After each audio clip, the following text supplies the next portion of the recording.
запах. Обалденный куст.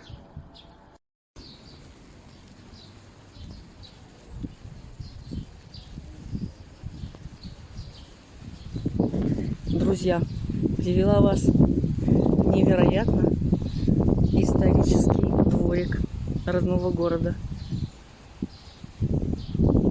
Это училище медицинское, сейчас колледж. Больше 100 лет этому зданию. Особая атмосфера здесь. И современный мостик.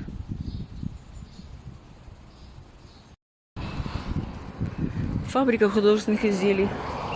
Каждый раз прохожу мимо и с такой болью отзывается то, что предприятие стоит уже больше 20 лет. Посмотрите, в таком страшном состоянии. Здание еще крепкое. Все продумано, все технологично. Ну, продали бы китайцам.